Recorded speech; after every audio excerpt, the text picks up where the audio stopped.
Here today to talk to you a little bit about Netflix and about what we do.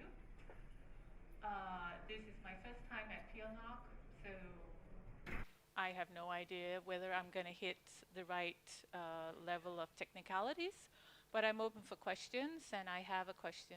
We can do questions afterwards. If you really have something pressing, I'm fine to be interrupted, but you have to show me because I have light in my eyes, so I can only see a lot of dark people sitting out there. And who am I? I work for Netflix. I've worked for Netflix for the past 2.5 years, and I'm doing more on network strategy and partner engagement in the EMEA region. When I started, we were just launched in UK and Ireland and the Nordics, and my first launch was in the Netherlands. And then since then, we have been doing a quick expansion in Western Europe, and then in January, we were saying, okay, this country by country is getting boring. Let's just open up for the world. And we did that on January 6th. And now Netflix is available all over the world except China. We hope to get there at some point, and then a few other places because an American company can't do business in a few other places in the world. A little bit back to who I am. I've been part of a RIPE community and the Nanoc community in the past decade. And before I worked at Netflix, I was a network planner and peering coordinator at TDC in Denmark. I know a few of the faces out here, but there's a lot of people here I don't know. So if you want to know more about Netflix, come talk to me in the hallways over the next couple of days. As I just said, we opened up the servers for the world. So currently we have 190 countries where we're active, 75 million members.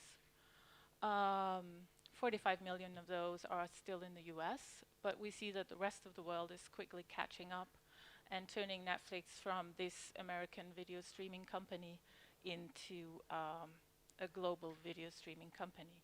Because I forgot to say, Netflix is a video streaming company. We do internet TV. I just started talking assuming that everybody knew that. I apologize. Not necessarily everybody knew that. Did anyone here not know? Okay, I did not make too big a mistake then. Great. So what I'm going to talk to you about today, yes, a little bit more about what we do. We do TV shows and movies. We do a lot of other people's TV shows and movies. But over the past couple of years, and even increasingly in the future, we're going to do our own TV shows and movies. And here's a little selection of some of those that will come out this year in second seasons or second releases. And we are planning on a bunch of new stuff that we can enjoy. Hope you all will enjoy. But what I'm here to talk about today is how do we get all this traffic, how do we get the movies out to the members themselves? The members being customers of various ISPs all over the world, some here in Poland, a lot of those, some in Russia, some in Africa, and of course in the US and in the Western Europe. There's been a lot of talk about Netflix primarily being a cloud company. And it is true. What we do is that we have our backends and all our intelligence hosted in the cloud, but we are also, beside that, running a proprietary CDN for the movie delivery. That CDN is called OpenConnect. So basically, when we watch Netflix, what is actually happening? Down in the corner, we have one of our clients on some mobile devices, but it could be a TV, it could be whatever they have, whatever is connected to the internet, we claim that we will have a client for it. So we have On the other side of the slide, we have our appliances in the cloud, and then we have our CDN. So some user is turning on, and he's saying, hey, I am user, I would like to watch Netflix, and the communication goes to the cloud in the Amazon cloud. And the application goes back and say, hey, okay, you are Elisa, you're sitting in Poland and you want to watch a movie. So we're showing you all our Polish content, the content that is we have license of being able to show in Poland. Elisa then says, okay, I want to watch this movie. And again, we have the communication going back to the Amazon cloud saying, Elisa would like to watch this movie. Okay, we say. And then we go back and say, tells the client on Elisa's TV or on Elisa's phone to go contact this server. That is the best server for you to get the streaming done. And then we go to one of our OpenConnect servers and say, hey, show me this movie. And then finally, after a lot of communication going back and forth over the internet, the streaming is starting. The streaming that we're using then is also not just, she selected an HD movie, so now we're just gonna try and push a specific bit rate all the time down to the client. What we do is that we're using adaptive streaming. We're using HTTPS as a protocol, or the foundation protocol for the streaming algorithm. And we used to be just HTTP, but today we're moving everything over to encrypted transport as well, in order to secure that our members' privacy, that nobody's sniffing who's watching which movies. We really do not think that anybody should know about that except the users themselves. Did anyone say it? No. I'm sorry, I'm really very blind here, so if I feel like I'm looking, it's because of the lights. I apologize. We also use a combination of using just plain old TCP for the streaming to be going, along with our buffer in our clients, in order to make sure that the bandwidth we're using, or basically the bit rates we're using, are always adapted to the bandwidth available. We know that the bandwidth on the internet is changing all the time. Something breaks, congestion happens. The Wi-Fi at home is a little bit wonky. And we do not really want our streams to be interrupted when that happens. So instead, we have built an algorithm that makes sure, looking at the buffer in the client, saying, I can take some more data, switches to a higher bit rate, or the buffer is running full and say, uh-oh, this was too much, and then switches to a lower bit rate in a way that's not really noticed by the viewer, except that the viewer is continuing to see the movie all the time, regardless on how the fluctuations on the internet are. And the reason we are able to do that is because we have the full control. We are writing the clients ourselves, and we have our own CDN, and we are writing the software for the servers that takes part of the CDN, and we're writing the control plane as well. So we're able to take the full advantage and optimize this for this only single thing that we do, which is to stream video. We're a little bit stupid at Netflix. We can only do one thing, so we just do one thing with our servers, and that's streaming the media. So the servers we have out in our data centers or with ISPs basically can only do one thing, and that is streaming movies and nothing else. The hardware we're using is also our own hardware. We're taking some pretty ordinary standard components that anybody can go out and buy, some SSD, and then we're stuffing it into a custom-built chassis. So we have our storage hardware, which is the foundation of the CDN.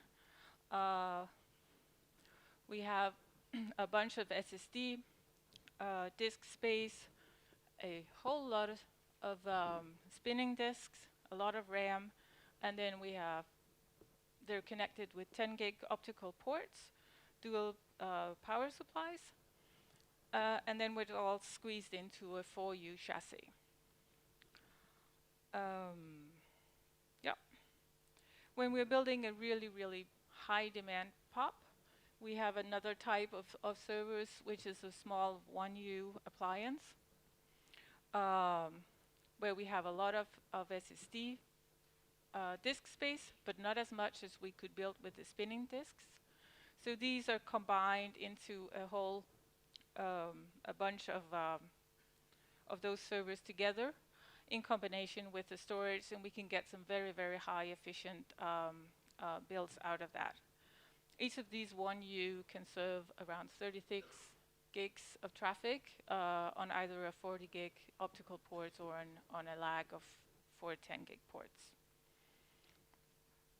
And yes, those were just the current models that we have. We have realized that these are very much designed for very high bandwidth and very high demand of traffic. And we're now moving into markets where the demand of the traffic is less.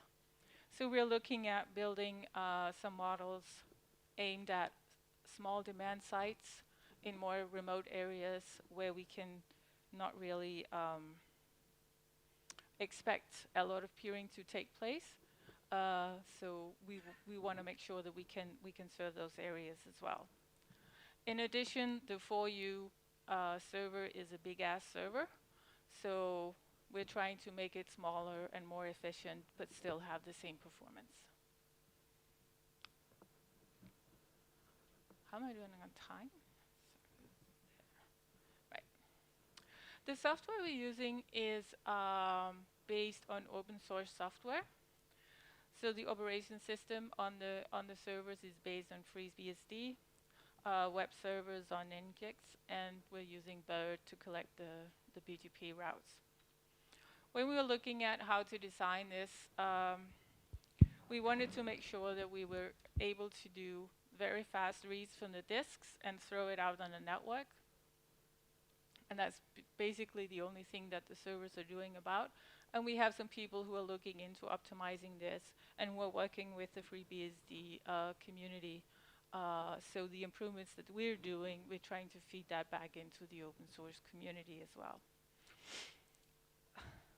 Again, we're using HTTPS, and we're using BGP in order to feed our control system and figure out how to direct the clients to the right servers. A lot of other CDNs are using DNS and using funny stuff about people's resolvers and other kinds of things. We're a little bit stupid, and the CDN again was built by network engineers. So basically, our control plane works exactly like BGP does. So we're looking at the BGP feed that each server is getting. When there is the component of the BGP has a tie, then we look into, and we're using geolocation to make sure that we're putting the client to the right server. This also means that, no, not at this time. Oops. So the organization that runs this and builds this and designs this CDN, which is called Netflix Open Connect, is also called Netflix Open Connect, and this is in that organization within Netflix that I work. What we're doing is that we want to work directly with the ISPs. So our mission is to enable the ISPs to have a great experience serving Netflix traffic. So not only is the end user supposed to have a great experience, we also want it to work well for the ISPs, so they get a driver to get their users to actually use the internet connections they're selling them. But also we get happy users because they have a great experience when they're watching our service. And how do we do that? So we have two primary models of delivery. One is the embedding our servers into the ISP's network. So the construction there is basically we take some of our appliance and we we give them to the ISP. You can put them wherever they want to put them, and then we run the servers from them for the ISP, and they only basically have to install them in the network. Next to that, we do peering. We have 48 POPs where we can do private interconnections, and then we are on a number of public internet exchanges all over the world, and that number is growing day by day almost. This is where we currently have appliances from our CDN. All the orange dots are the Netflix point of presence, and all the green dots are embedded servers into ISP's networks. Of course, you can see today we're mainly in the US, South America, and Europe because that was where our service was open until recently. But we're slowly growing this number, and we will see the green dots spread around all over, more into Africa and Asia as time goes.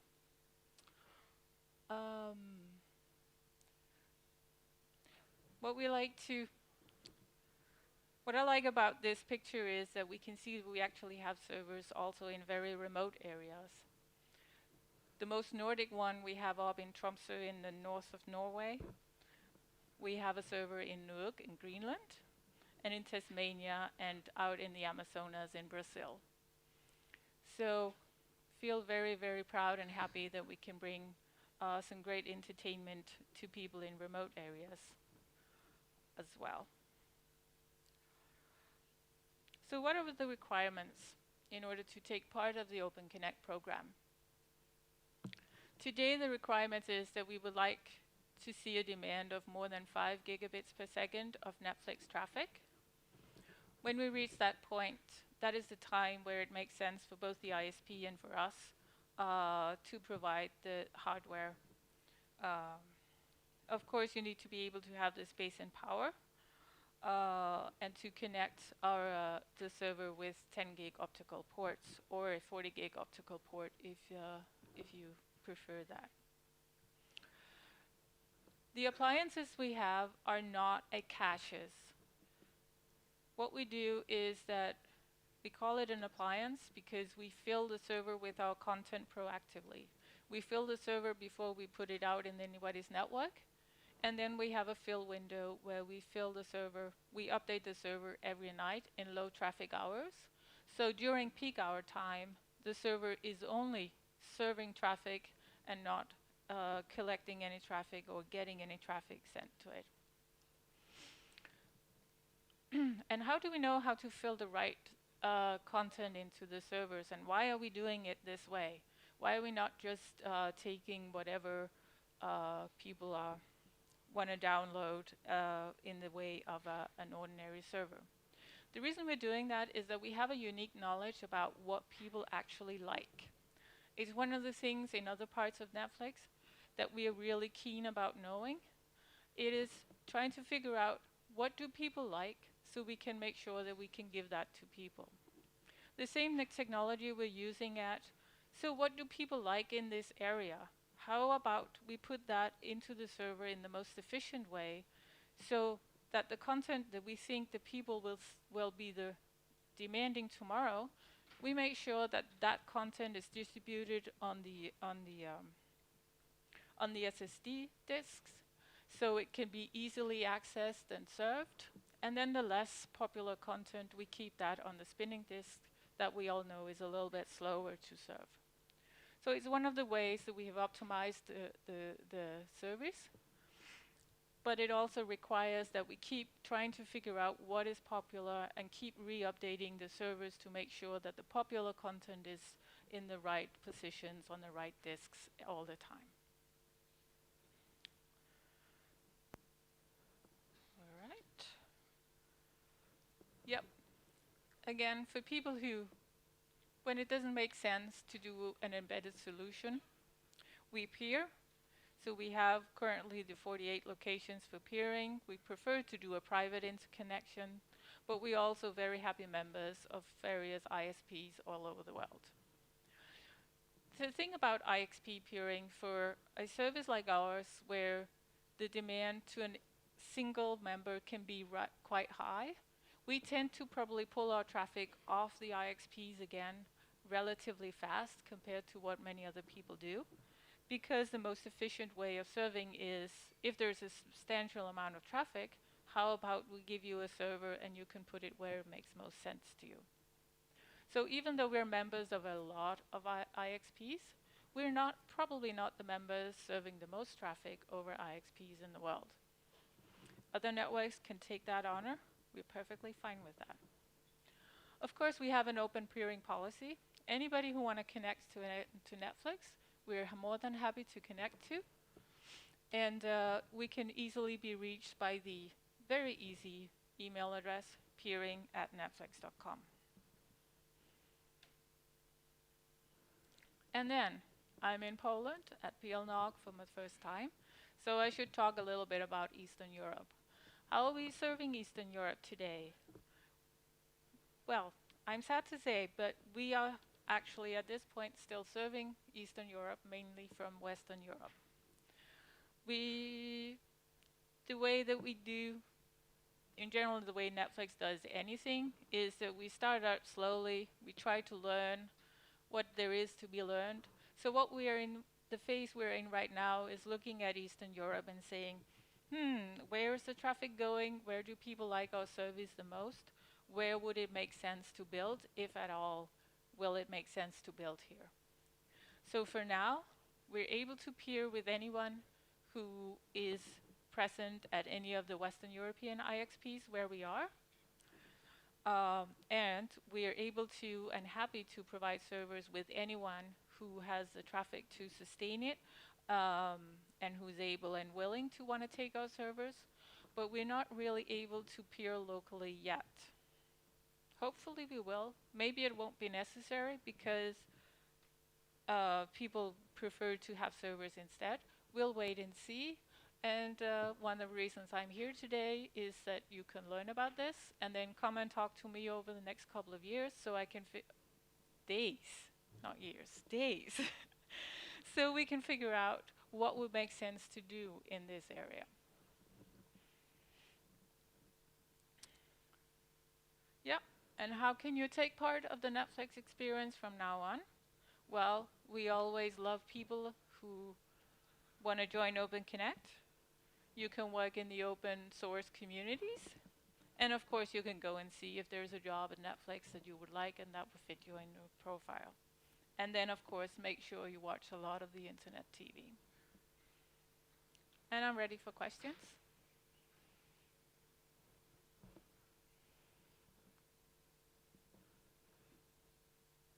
No questions?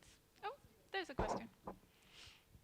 Do you have any estimates about the volume of traffic going from Poland currently? Oh dear. Roughly. Roughly, I would guess, at this point we're probably around 15 to 20 gigs, but I'm not really sure. I didn't look that up. Combined.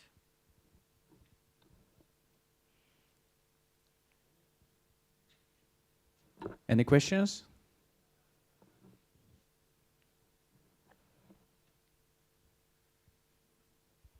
Is Netflix IPv6 enabled? Yes, we are. It's a truth with some modification. Our servers are enabled, our backend are IPv6 enabled. The clients, some of them are IPv6 enabled, some are not.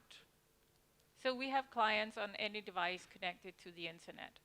If you're watching Netflix on your laptop using your browser, you will, and you're v6 enabled yourself, it would be over v6. I think there are some of the mobile phone devices, some of the game console devices as well that are IPv6 enabled as well. I know for the set-top boxes, probably not that many. So it's actually a truth with modifications, and I'm sure Jan probably knows better than I do which clients are v6 enabled or not. But the intention is that, you know, if the device is using IPv6, our client should be using IPv6 as well. Final question. There's one there.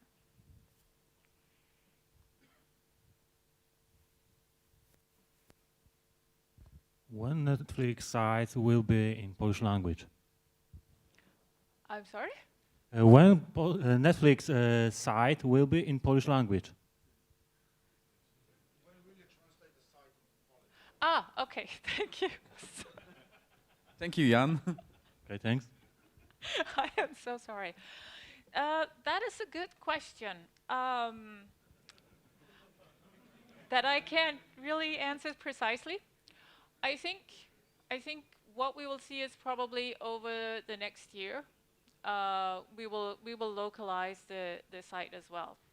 Again, when we did Netflix everywhere, we just opened up with an international product, and then we're learning where do we see that people need the site to be localized. And I think we have spotted that, hey, people in Poland actually do like Netflix, and maybe they will like it even more if we translated it into Polish. So we are looking at that, we're working on it, we're prioritizing it along with some other markets that have the same situation. And then we're also working on slowly getting subtitles and dubbing ready for the content. Because it doesn't really make any sense to translate the site and then all the movies, none of them have either subtitles or dubbed. That's not going to be a good experience. So basically, you will see more and more of the content being localized, and then when enough of the content is localized, we'll flip the switch and also localize the site. And I take bets within a year we will have a Polish site as well. All right? Okay, thank you for your presentation. Big applause, please.